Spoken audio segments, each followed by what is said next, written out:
said I had to bring this home. Wow. Hey, thanks, Billy. Hey, just what I needed. A lot of junk, if you ask me. You don't know how many cane spiders and centipedes I had to avoid on the barots under the house. What do you want this junk for anyway? Oh, I convinced my dad to do something different with the window. You had an idea? Hey, don't make fun, all right? Once in a while, this old brain responds. Give me that. Nah, I gotta do a project for my marketing class at UH. So, I came up with this theme. Community. Yeah, that's the buzzword these days, man. Should land me one good grade. And I was getting sick and tired of the same old stuff my father would put in the window. Oh, man.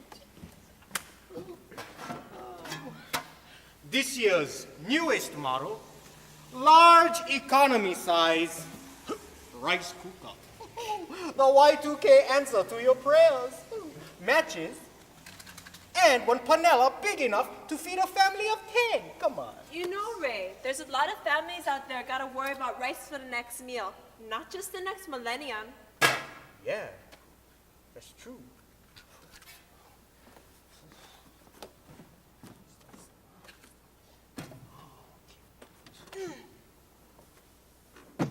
Hey, kinda quiet today, huh? Yeah, how long has it been? You know, since the closing. Couple months. People still trying to figure out apps. What's next? Well, I know what's next for me. I go Hilo check out jobs again. Oh, poor Hood. Too bad you cannot hang out here and help me. You get a fine eye for details. Come off it, Ray. Oh, what? What? You wish. Hey, you guys, knock it off. All the time fighting like since smoky time. Well, if it ain't the blah blah from up the road. Hey, I thought you was gone, bro, working Waikoloa or something. Forget about Waikoloa. I get job work, Macnut Factory. Where you're right at home. Ooh. Hey, I forgot how cute you think you are. Okay, so, what's the scoop, huh? What you want all this dusty, musty, crusty stuff for? Wonder no longer, my dear friend. Look! Over here. Home of the soon-to-be world-class window display commemorating, big word, huh? The fall of King Sugar on this once thriving coast. Hey, that's some heavy memories. My Filipino side, my dad, my uncle, them, they all still work plantation along with the Japanese, the Chinese, the Hawaiians, the Spanish, the Puerto Ricans, and some Norwegians too. My Portuguese side, there was plantation also. That's good. We're gonna honor all of them with this window. All right, so what's the plan? Well, I thought we could pick some of the stuff and kind of arrange them in some kind of display like that. You know what I mean? Yeah, what you think, Felix? Right? Oh, nice. Oh, wait, look, a little bit dirty. Stanley Mendes. Stanley Mendes. Try them on.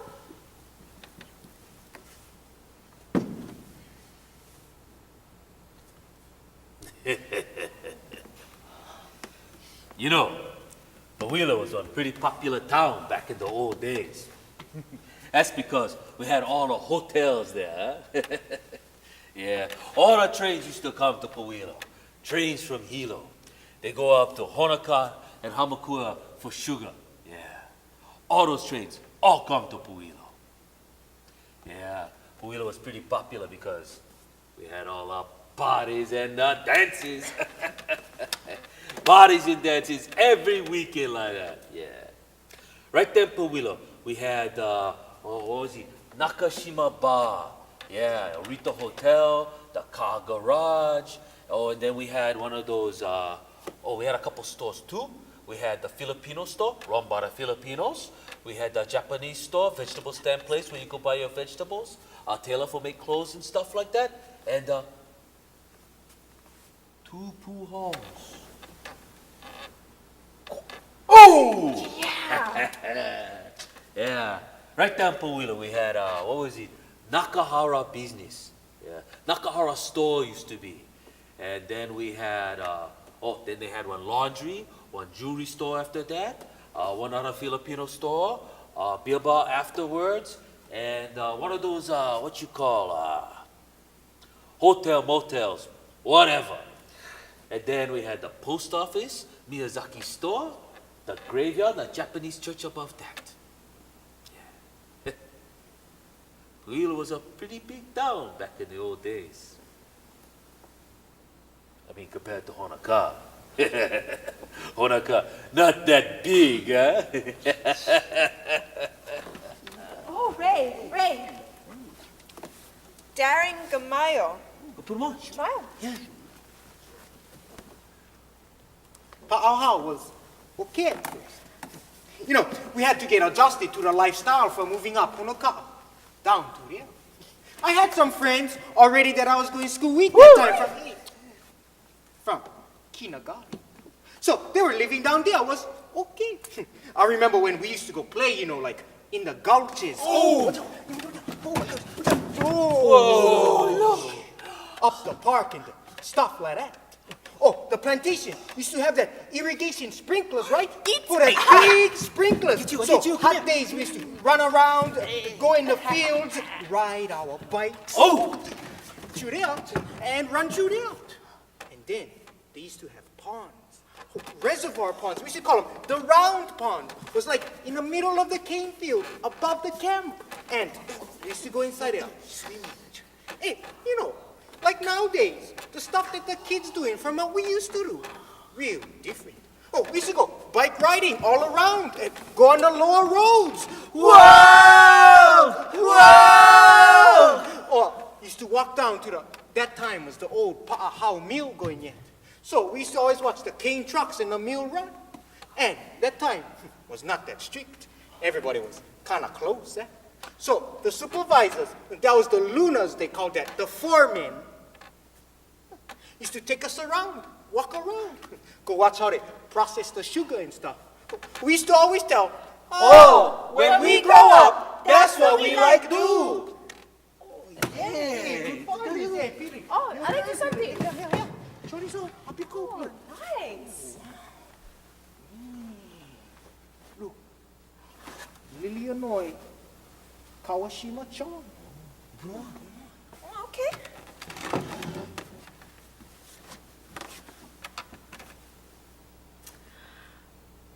I remember my mother saying, and my father too, that when they were camping down the beach, you know, catching ulu or trying nine, they built one tent.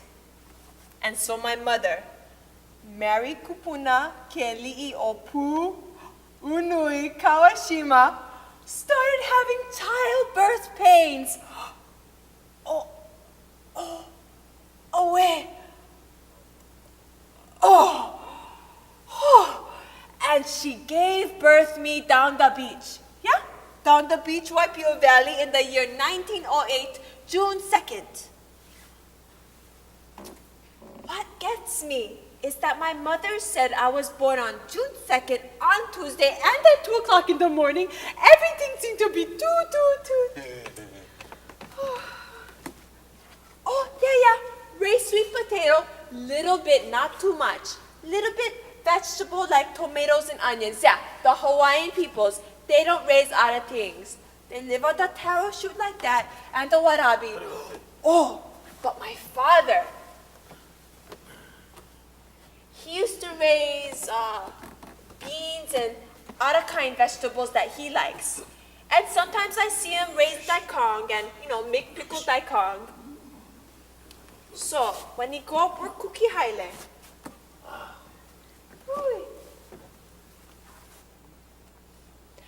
he's always drinking sake with his friends. Goodbye. Yeah, they were cookie haile plantation. And when he used to deliver his whale to,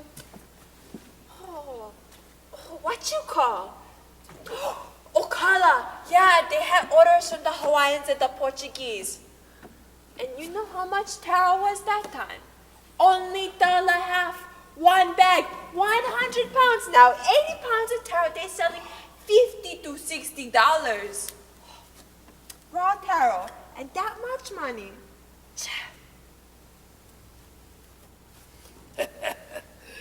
Nukem. 1935. Brand new house. Brand new 3-bedroom house. Had to take 2 steps down to take a bath. Take a bath. Not the kind you gotta go outside and take one bath, like up in a Japanese camp. There they get one furo house, big furo house. There, everyone take one bath. Flush toilet. All the houses, all built like that, all enclosed. We made a very good living, made a very nice living. Look at that. Oh, Ray. Look. Oh, big cow tin. And then, we used to go down the mill too. Down in the Heiner mill. Watch all the trucks come by. Then, certain days, we used to walk down right before my dad get off work. They used to walk down and we used to always talk story with them. Used to come in front of the field with the labor trucks and all the workers. Hey, Gamaya, look, your boy stay here. And like even that time, the supervisors was pretty cool that time. You know, now they strict, yeah? So they used to let us go out, jump on the labor trucks, then go riding around. Or go riding up. They used to bring us back from down there. Throw our bikes on top of the truck with all the guys. And we used to always stop all by the houses, dropping off all the guys for work. Aloha. Get it? Keep your nose clean. Hey.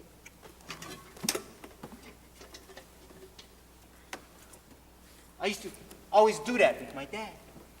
Then I used to always wait for him come home.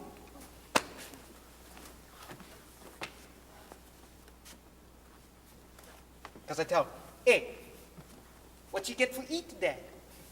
And used to always have, they had that old round, used to call them cow things. Old round ones before with the rice on the bottom. And the little plate and the cover. So my dad always used to keep little bit. He know I like eat something, so he said, Here, I bring a little bit for you to eat. and oh, he used to bring all kinds. Are you? Are you good? You good to your mother?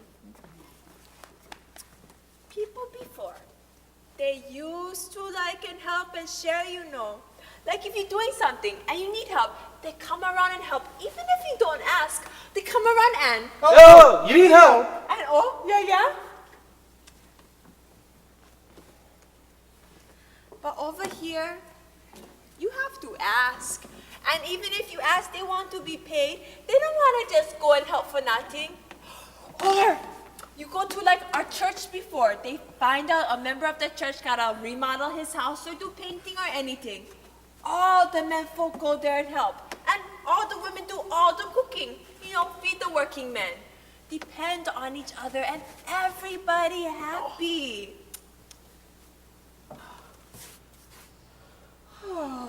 Or like luau time. You don't have to be invited. You just go there and eat. Help yourself. If you see somebody has smoke coming out, you know they're going to have kalua pig. So you just go there and eat. Come inside, come inside.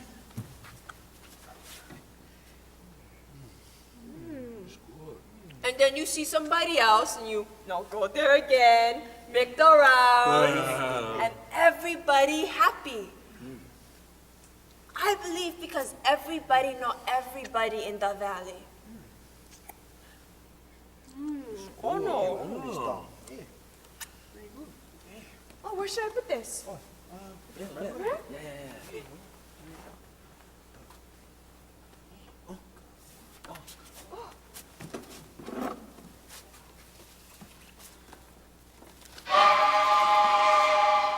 My first job is Hohana de Grass. I worked that job about 1 year, I think. But then they get the open job for cut cane. More better that job, better pay. But you got to wear the gloves. You know wear the gloves. You get the blister. But the knife they give you is not sharp. We have to go hilo side to get the temper kind knife. More better that knife. No need sharp, sharp, sharp, only time. Okay. So, you put the fertilizer in the pouch. You put the bag in front of you. And you just walk from line to line. You just throw the fertilizer on the cane. Okay. So after that, I went to the knapsack. The knapsack, we carry all different types of poison to kill the weeds in the cane field. You see, if we make the bundle a little bit big, they thought too heavy. They take out money from us, you see. Okay. If we make the bundle small, they tell no enough cane, too light. So they take out the same thing. If you make so many bundles, they take, you see.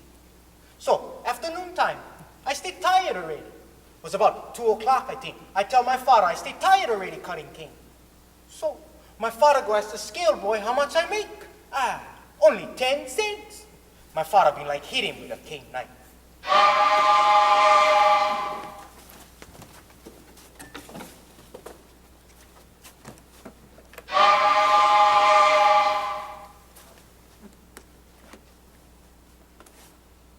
I remember the time my father came home from work.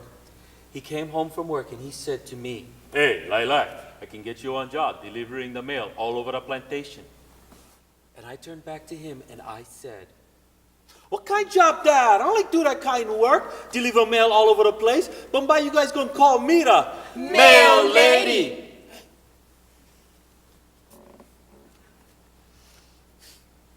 So I was postal carrier for 4 years. Yeah. But then I was made payroll clerk. A promotion.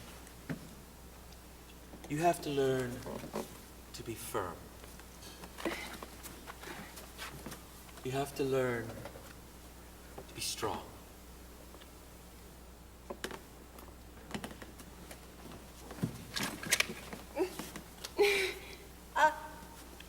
He used to take lunch to Dad when he was driving the crane. Nobody else. Barbara this, Barbara that. Barbara makes lunch for her dad. Barbara takes it to her dad. I used to climb the... He used to drive the crane from the top. Oh, climb that thing. Was scared because I scared heights. Climb that thing. Oh. Take him his lunch. And then he takes me riding in circles. Oh, Dad! Yeah. They explain what and what for the union like that. They tell us for union is protect your job. That's your job protection, they said, because if you're no more union, they don't like you to the job. They can just take you out anytime, they tell. So, we gotta sign there. Hey, everybody tell us. So, all Filipinos arriving in 1946 that vote, pinakain, sign for the union, join to the union. We used to get up early. Go harder. If we get the manpower, bongo number, We go harder. and that's how we would get paid. 12 feet on the bongo, and that's your number. And that's how they pay us. How many line the feet get, and that's your pay. We get paid. He's separate from me, my mother, my father. And my father, they're different like that. So, when we get paid, we give the money to my mother. We don't keep nothing. Then it's up to her to give us money.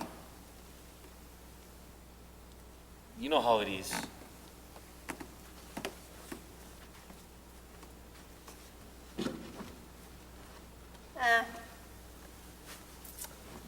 So, when I I came to work for Honoka'a Sugar Company, they told me they was going to place me in one temporary position as one cane brooming operator. That's when they load the cane, they just come with one tractor and you just pile them up. Yeah. They told me was only going to be temporary until the first opening they have for one cane truck driver. But never happened. I worked there 1 year. I seen a lot of guys going up into cane truck driver position. So I turned around and I said, forget it.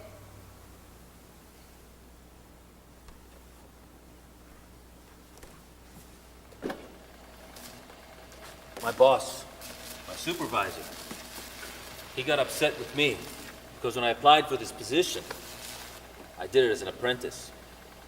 But the quality of my rate and of my weld was that of a journeyman. So he was a lot harder on me than the other guys. He saw it thought.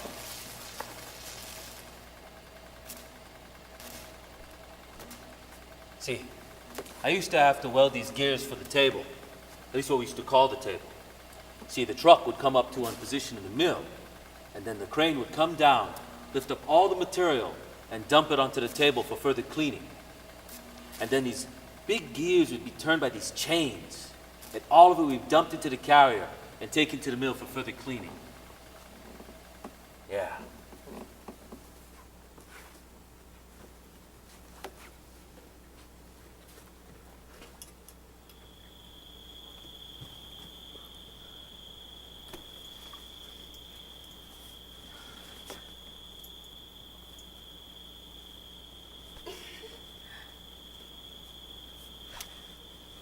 There were nights before we were married that he used to go on the graveyard shift as an irrigator. I learned all about that because I went with him a couple of times. Well, quite a few times to watch how. Oh.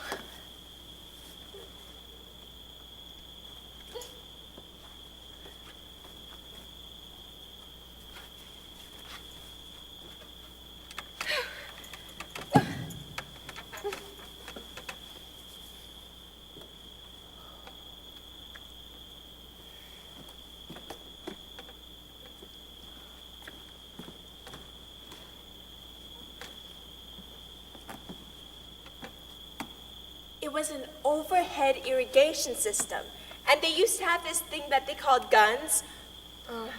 It was this humongous thing with a spout at the end, and it spun around pretty much like a sprinkler, except it's really big. So,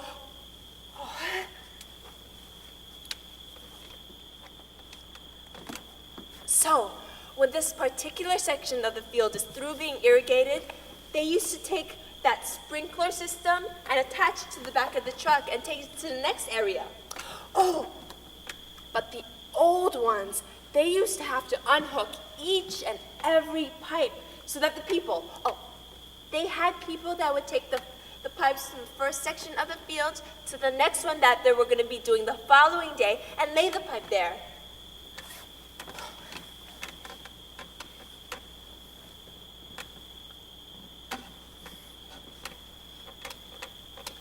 You know, you kind of go and sneak with your boyfriend.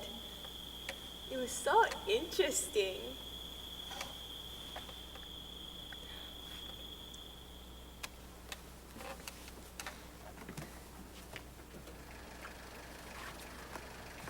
Well, I started off.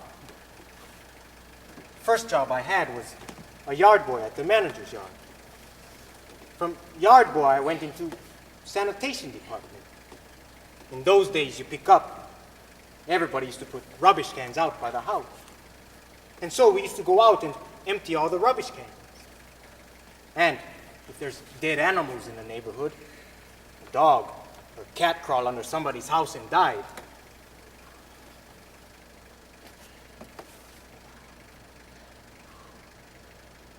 our job was to get them. And then, if someone died in the community, our job was take the body, put him in the wash house, and give him a bath. dress them up for the funeral. That was sanitation department.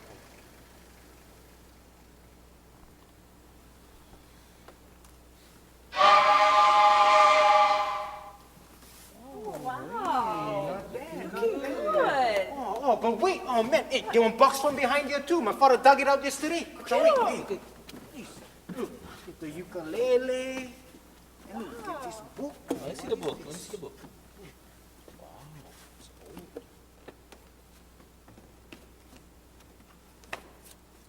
You know, in the beginning, I never know I had one artificial leg. So one day, they came up to me and they went say, Hey, how new? You can drive truck. yeah. So I go partner up with my friend, Islas, a truck driver, and he showed me how to drive shift clutch.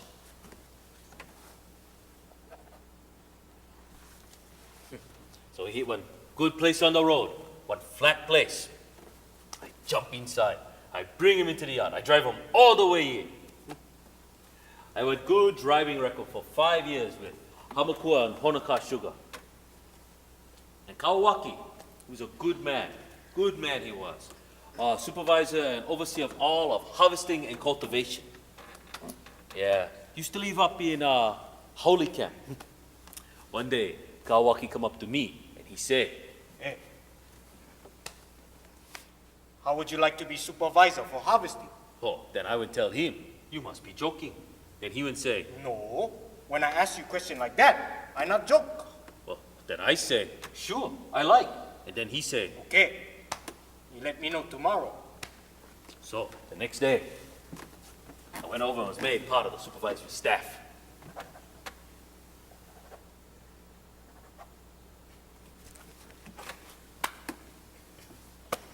I was made supervisor of the harvesting department. I stayed with harvesting about 6 months. Then they moved you to a different department.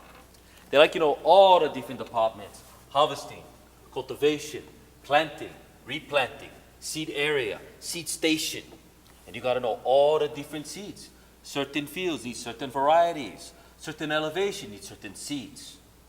I went to all the classes. When I started work for the sugar company, I made $6.45 an hour. And at the end, right up to closing, I made $8.75 an hour. We never get raised for 9 years. And then, at the end, they wanted us to take one pay cut. We told them no. That's the life of one plantation worker. Day in, day out. I was a crop control worker. It is going out and taking cane samples from all the different varieties in the various cane fields. Each cane field used to be sampled. Used to go out, take a cane top sample every 5 weeks, I think it was. And we would come back and break them apart, chop them up, dry them, and you find out all the nutrient factors and things in there. Need to be fertilized, the growth, if it's ripe enough to be harvested, things like that. And then we used to put in different variety tests. For new varieties were being tested to see which ones would do best out here. And we used to keep all the weather data also. Most jobs on the plantation, you would learn on the job. Unless it was some specialized field like maybe electrician. Plumbers even, they learned on the job. And of course, the superintendent position. Higher supervisor positions where they needed some engineering background, things like that, qualify them. But I'd say 90% of the jobs we learned on the job.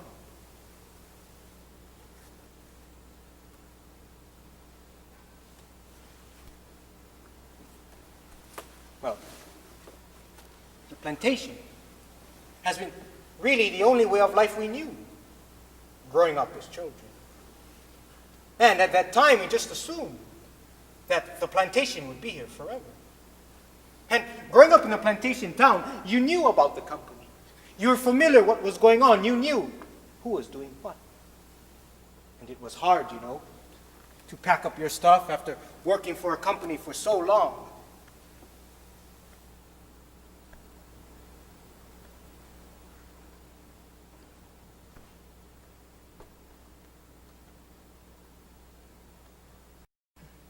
and to shut the doors. It's such an empty feeling. Because the only way of life we know is plantation. That plantation mentality of there's somebody there taking care of you.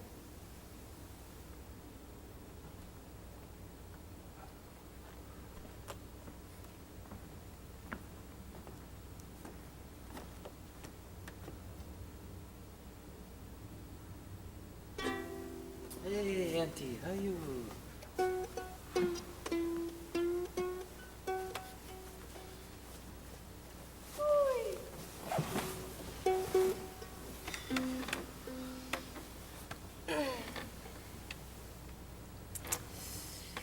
There was always talk that the plantation was going to close.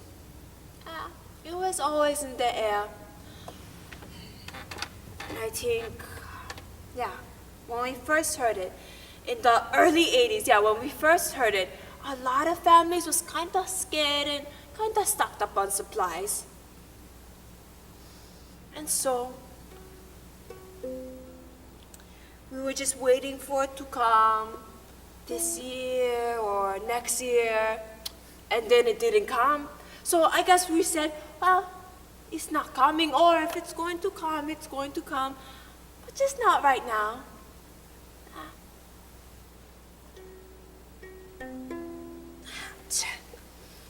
So, when the news finally came, it wasn't where we were scared, because we had already heard it for all these years. And you cannot hate the plantation, because they have been there for us all these years. So, just take things as gradually as you can. Anyway, that's how it was for us. I guess we were brought up in the time where you don't really want to have to depend upon the welfare. But I feel if I need to, I would seek help from them. But up until this point, I will continue to work with the Kupuna program and just apply wherever I'm able to.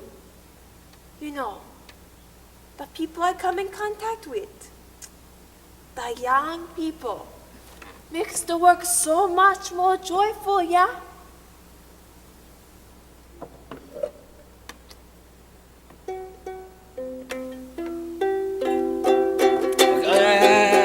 Enough. Just put him in the display case. Oh, where should I put it? On the rope, maybe. Yeah. Put it. Oh, nice. Looks all artistic. All right. Oh, wait, you guys. I know what's missing. Come on, Ray. I think the point's been made. Yeah, Ray, we all know what it's like to work for King Sugar. What the families went through, the hardships, the sacrifices, the struggles. Closure. First, it's community. Now it's closure. It makes sense. It isn't finished until it's finished. Oh, the final harvest. Oh, nice.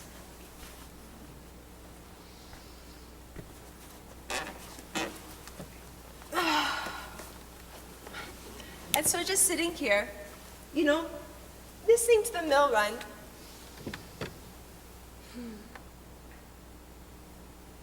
And the mill wouldn't work. Kept jamming and jamming. And you try listen to the workers. Come on, a little bit more. Come on. Talking to the mill. That's not the way the mill's supposed to work. Like she's dying and all that kind of stuff.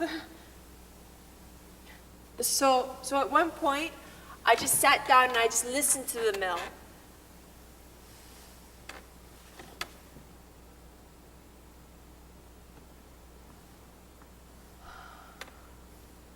And I could finally feel what the workers were talking about. Like the mill was tired, like she was dying. I could actually feel all of that. I mean, you had plantation life and then you get the real world.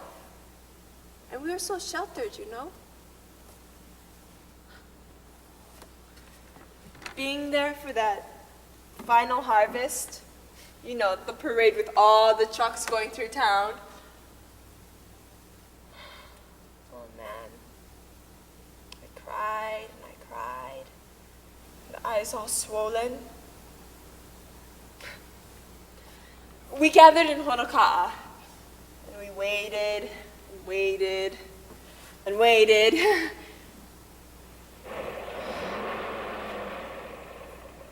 And the truck started coming. Oh man, it was so sad, but yet the people were cheering, so glad to see them go through. You know, the pride that everybody had.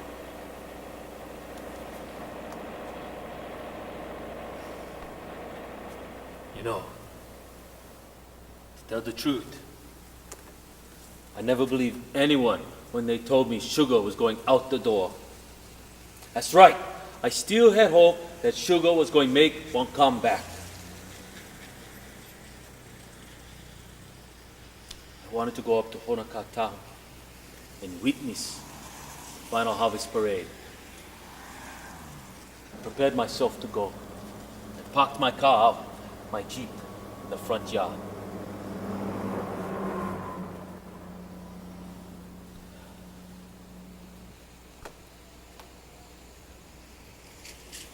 When it came time for go,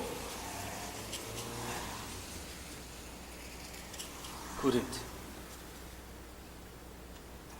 I didn't have the strength to go see those trucks.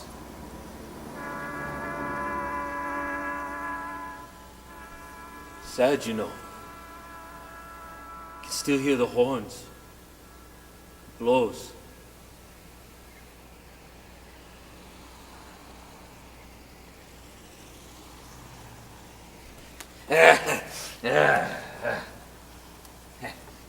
My son John. My son John wants his children and the grandchildren to know that the parents and the grandparents were part of the sugar company. That down the line, that the younger generation knows what the older generation went through for the younger generation coming up.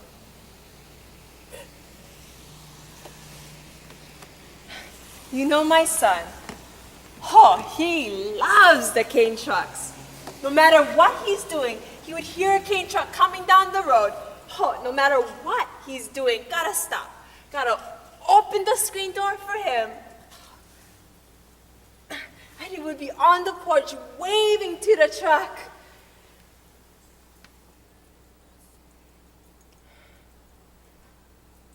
And you cannot understand how come no more plantation now. We cried and stuff. Even the time the last cane came up and stuff. Sometimes I look at him and put a lump in the throat. I used to always hear talk from the old timers like, You kids don't care. How come you still here? How come you're not looking for one job? those kinds of questions.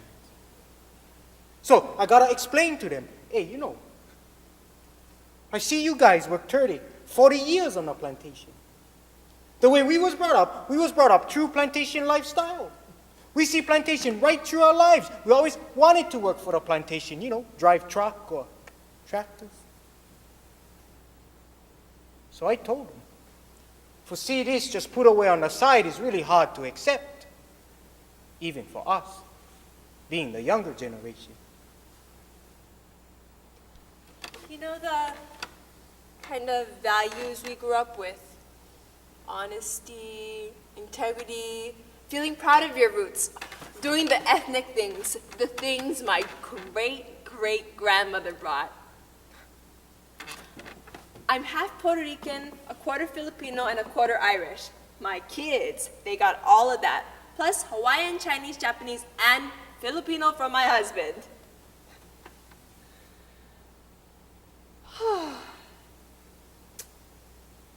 I don't think the hurt ever going to go away. It's never going to be the same. And we never realized how lucky we was to have the sugar company.